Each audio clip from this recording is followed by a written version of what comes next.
Hey guys, Ava Marie here with Chase and Kihira.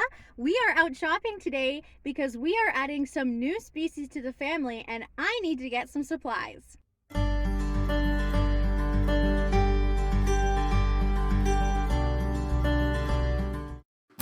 So I've got my dogs in the car, as every person from Alberta usually does.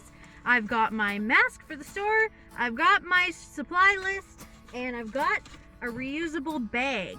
I'm not going to tell you what kind of species we're adopting into the family, but I will tell you it is a reptile. So we're going to get a few things from here, a few things from PetSmart. Maybe we'll stop by Michael's if we have some time because I love that store. And we will also probably be stopping at my favorite crystal shop that's in the area. So I'll bring you there too. All right, one stop done, and very impatient puppies waiting for me in the car. That's okay, they actually love it when I bring them to town because it's either that or they get locked up, so they definitely prefer being with me. First, we're gonna grab one of these. This is for a trick that I learned on snake discovery. Definitely need to get me one of these. This is gonna be very helpful. I really like these colors, but I'm probably a little biased. I think as long as this doesn't get too humid, this would be perfect. I'm just going to sand down the little hole here and make sure it's all safe. I couldn't resist, but hey, you never know what we could find. Bag number 2. I couldn't find exactly what I was looking for, but that's okay. I'll tell you what I was kind of thinking of later. Ended up going to a different shop, so I couldn't bring you in due to it being sacred space, but I'll show you those crystals once I get home. I feel really bad going to a pet store and not bringing my dogs inside, but as a woman who just entered her 3rd trimester, I'm not about to try to get that guy on a leash with that feral thing over there. So, sorry guys, last stop, I promise. Hey guys, so I made it home and I figured I would share some of the things that I bought today. So, wow, I didn't realize that a lot of the prices I was recommended were American. So I spent a little more than I wanted to. But anyways, that's how it goes sometimes, and it's all going to be worth it in the end. So I went to PetSmart for the majority of the things that I purchased, but I also went to Dollarama or Dollar Store, Michael's, and I had to stop in Petland because PetSmart was out of some things that I needed. So I bought this, which is the PetSmart brand, Thrive, and it's the 5.5-inch dome lamp. This is what it looks like. It's got the little hanger on it. And I bought this light bulb, which is also Thrive brand. It's the 13-watt UVB bulb, so perfect for the tropical reptile that I'm getting, but I'm not going to tell you what it is yet. No. You'll probably get some hints as we're going through the things that I bought, but I'm still not going to tell you until they arrive because I'm just really excited. So I bought Thrive, once again, coconut soil bedding, and I bought 2 bags of this, so it must be a burrower, right? And it helps maintain humidity, breaks down odor, and absorbs waste. Great for digging and burrowing, which is what I needed. And this is the 8-quart size. So I bought 2 of those. I think they were like $10 each. I also bought the Zoo Med Reptitherm. It's the under tank heater, and it actually comes with little plastic, what do they call it?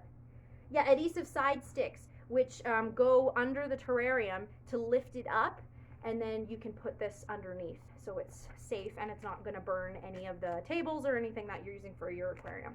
So I thought that was pretty cool, and this wasn't that expensive. I think it was only $30, and I just bought a smaller one because my particular animal doesn't need a lot of heat, but I want to make sure they're getting their UVB, and I want to make sure that, of course, if they need a more humid area in the tank, they have it. I don't know if you can see, but Kihira is right here and Chase is over that way. I also, of course, bought feeding tongs. Okay, we're getting closer to what it might be. And once again, it's the Thrive brand. The Thrive brand is basically like the Walmart brand of PetSmart. in Canada, and I just find that the products are usually cheaper and they're just as good, if not better. So that's why I use them. I also bought a little digital thermometer, Thrive once again. I didn't realize the tank that I actually cleaned out, that I got for free, has a little thermometer on the end, but I don't know if it really works. So I figured I'd buy this anyway. And then I've got a timer set up, which is once again Thrive. I didn't realize almost everything I bought was Thrive. And it's got the daylight timer on it, the plugs on either side, just the two, I think, yeah. So that will help me with that. And I bought, this is probably a bit too small, but I figured I'd give it a shot because it was only like $3. Once again, Thrive brand. I think it was actually in the hermit crab section, but I thought it was really cute, and even if it doesn't work, I can always use it for a different enclosure in the future. I also bought a Thrive Habitat screen cover because when I bought my tank, the screen was broken. So I bought that. It was only 20 bucks. I was actually going to make my own because I thought they were going to be like upwards of 50 or 100, and they were actually only 20 bucks. So I was like, okay, I'll pay the 20 bucks. That's fine. So I actually found these at the dollar store, and I'm super excited about these. These are pet repellent mats, and I'm actually going to probably cut them into just the side parts, and I'm going to line it around the edge of the top of my screen cover.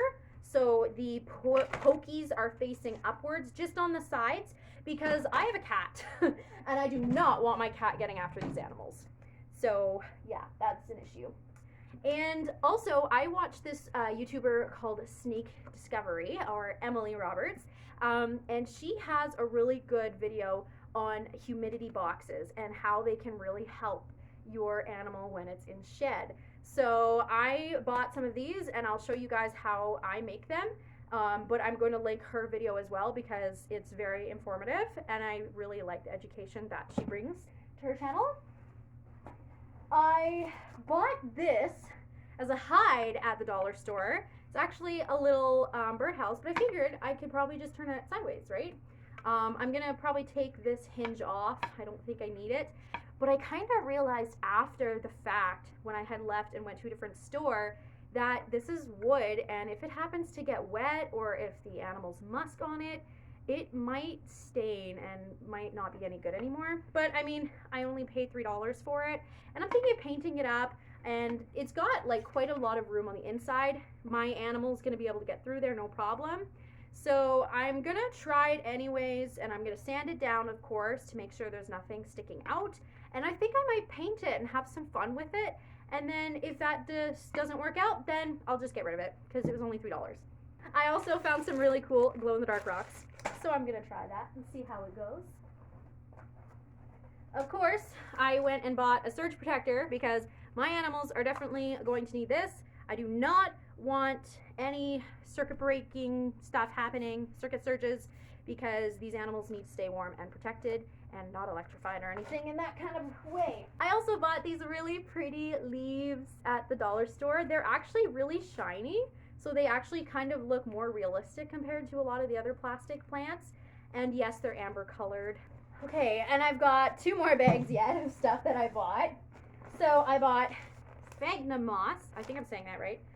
It's fir and sphagnum moss, peat moss, mixed together as a Zilla jungle mix. And this is what goes in the humidity container, but I'll show you more details on that later. And I'm also gonna just top it a little bit on the bedding.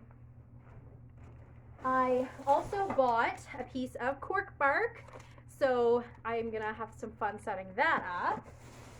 I also got some crystals because as a witch, I do really enjoy utilizing crystals in my practice, and I found some crystals that are actually water safe as well as humidity safe.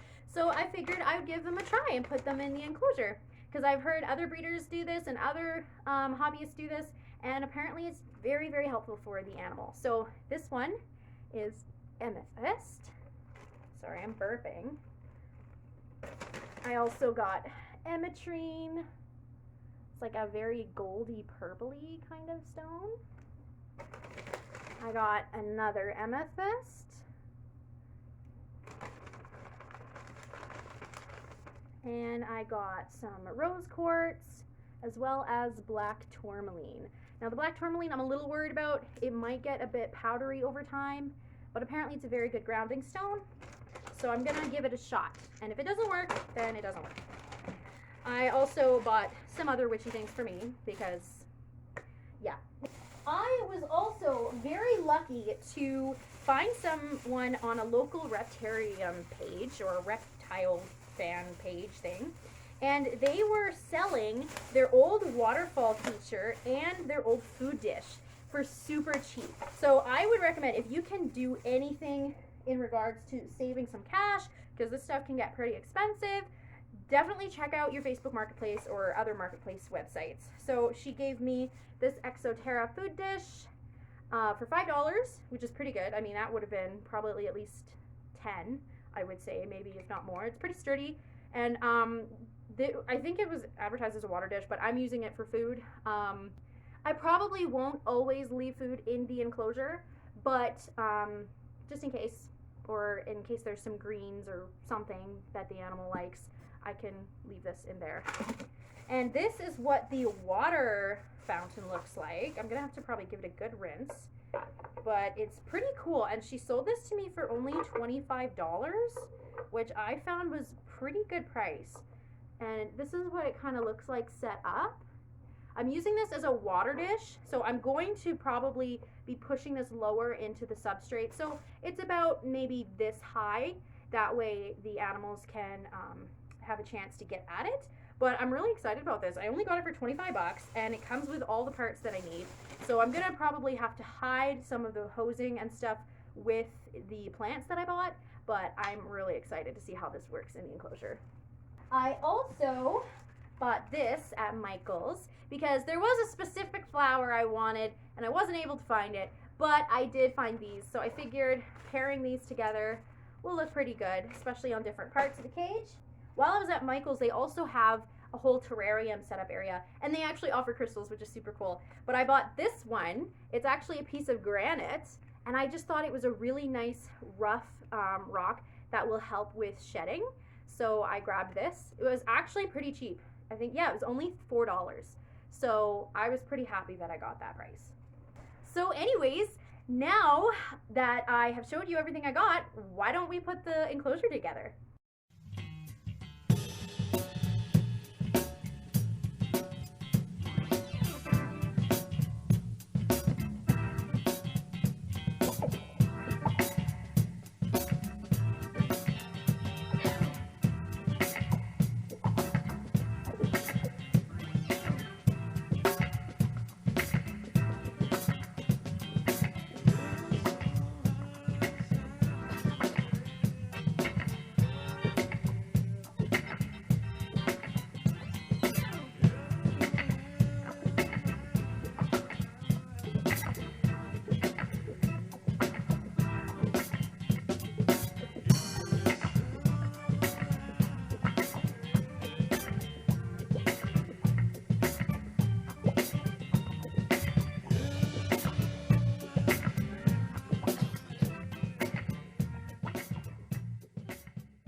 What I came up with, I ended up putting these pretty leaves on this side. This is going to be the humidity box, which I'm going to make in a little bit, and I'll show you how to do that.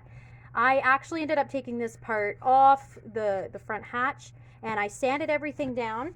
So when you're in the enclosure, there's a little hole there for them to go into. There's also going to be a hole here on top, so they can go through whichever side they want. And there's a little hidey hole in there. I also made a little, made a little bath, like under the little rock area with some of these crystals, emetrine, quartz, rose quartz, tourmaline, as well as amethyst. And the glow-in-the-dark rocks are in the back there. This is kind of what the water situation looks like. And then more amethyst. These rocks are in the back to kind of prevent the animal from going back there. And then I got the little hidey hole there. So overall, I'm pretty happy with this enclosure. Of course, things will probably be changed around, and this isn't the final product, but I'm really liking how it's turned out. I didn't end up using everything that I had purchased for the enclosure. I didn't end up using this cork bark at all because there was no room. I didn't even use this extra fountain piece. I don't know. And I still have a bunch of leaves as well as the food dish that I never threw in. Because, I don't know, I want to see how these animals do, and I might have to end up feeding them separately out of the tank anyways. And I didn't want to overwhelm the top of the tank because I know they're burrowers and they're going to have fun burying themselves underneath. So I'm going to fix that. I'm hoping they don't go near the water. I'm going to try to push some more of the substrate away so they don't try to get underneath the water fountain. But I guess we'll see when the time comes. And then what did I do? Well, I completely changed it again. So I put the water tank on this, the water fountain on this side, put the coconut there, some crystals there. Speaking of which, while I was moving crystals around, I lost a rose quartz. It's somewhere in there. I really didn't want this to fall if it was laying sideways on the ground. So what I did is I made a little hidey hole in there. I'm gonna put some extra moss, and then there's a little place they can go in and chill out down there. This is going to be the warm area, so then there's room for burrowing. This probably won't squish them if it falls on them. So this is where the humidity box is going to be, with some grounding crystals next to it and a basking rock, because as much as I wanted to put another plant in the corner, they're going to need somewhere where they can actually bask in the light. So I decided I should probably put that there instead. Fingers crossed, but we'll see. I'm pretty excited with how this is going to look once it's all...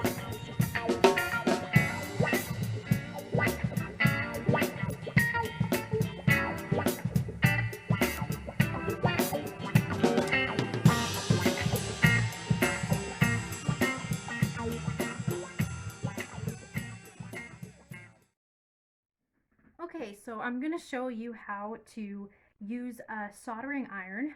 You can get these pretty cheap at any hardware store, to make a plastic safe hole that won't cut your animal's skin when it's trying to crawl through.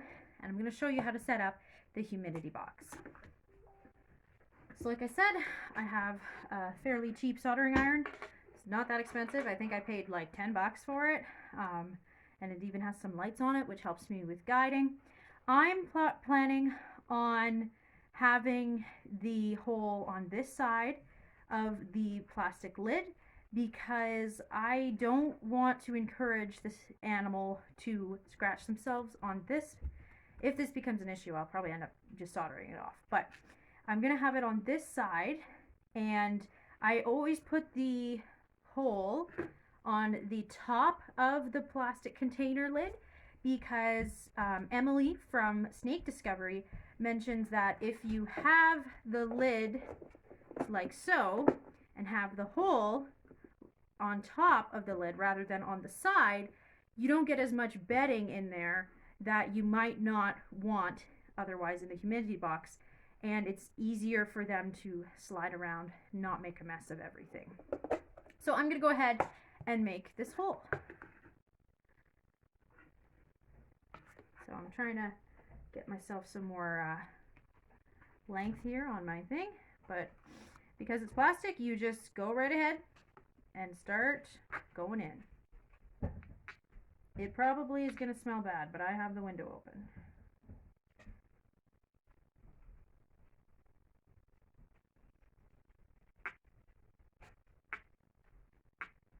You don't want to make a hole that's too big for your animals, but at the same time, you want to make sure it's big enough that they can actually fit inside. So far, I'm not actually smelling anything, which is a good thing.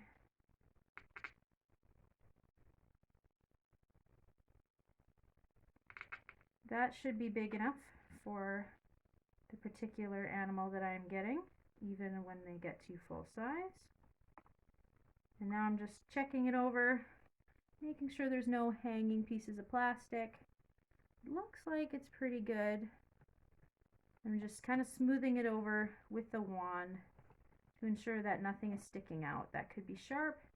And I'll probably check it again afterwards with some sandpaper, just to make sure that it's 100% safe.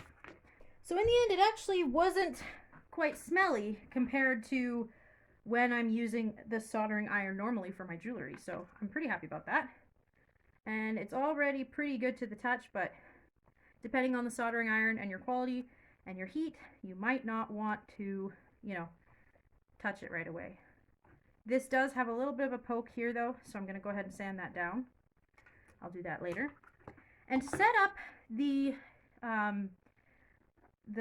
humidity box, I think Emily might mention you could use some paper towel if you like, but she definitely recommends this sphagnum moss. So that's what I'm going to go with. Unfortunately, when I went to the store, all they had was fir and sphagnum peat moss mix. So I'm going to give it a try, and I'm going to see if it works. But if you find that if it's possible and you can actually just get the sphagnum moss, just do that, because I think it'll be better. This is kind of messy.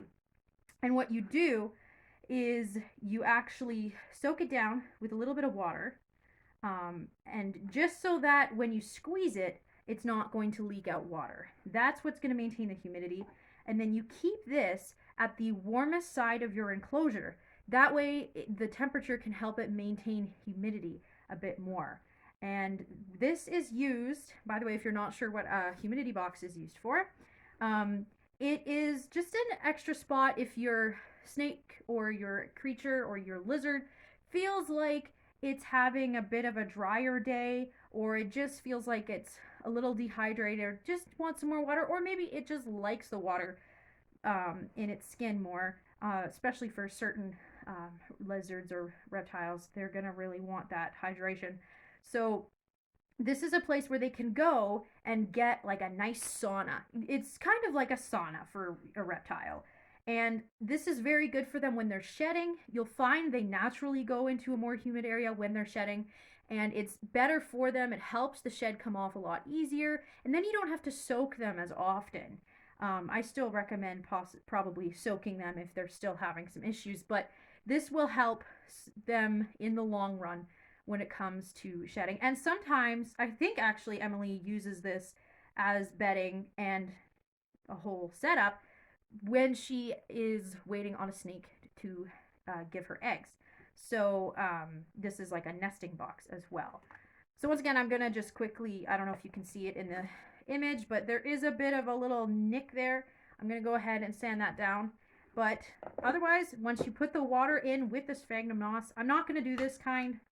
I think I want to try and find sphagnum moss, because this is like, compared to sphagnum moss, this is very, there's a lot of particles. So it gets pretty messy, and I feel like once you get that wet, it's not going to be very easy to avoid molding. And that's the whole point of using the sphagnum moss, is it'll keep the humidity, but it won't allow for too much mold to grow. Mold is not something you want in a humidity box for your snakes or your lizards.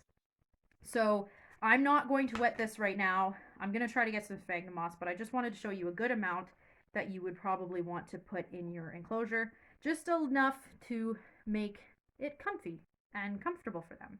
So then what you do is, like I said, you just put this lid on, sit it right on the warmest part of your enclosure, and that's it. It's all set up. It's nice and easy.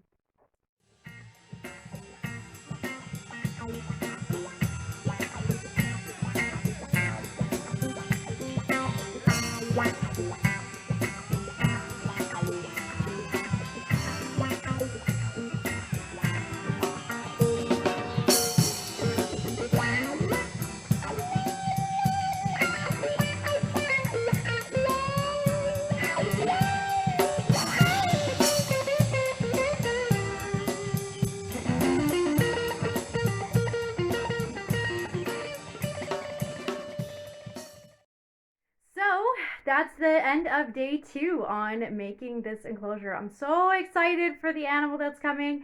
I'm not going to tell you what it is. I had a bit of a change in regards to the source of my animal, because some things had come up which I'll probably tell you about once I actually get the animal. But I'm so excited, and this is one of my dream species. I'm sure some of you out there know because I've been telling people. But yeah, I cannot wait to share this experience with you guys. I'll keep you updated, and I will probably have the water fountain running once I get my animal. It's just the person I ended up buying the waterfall from accidentally forgot to put in the pump. So I was spending about a good half hour last night trying to figure out why this thing wasn't working. Yeah, anyways, so thank you so much for watching this video, and don't forget to shine. Talk to you guys later.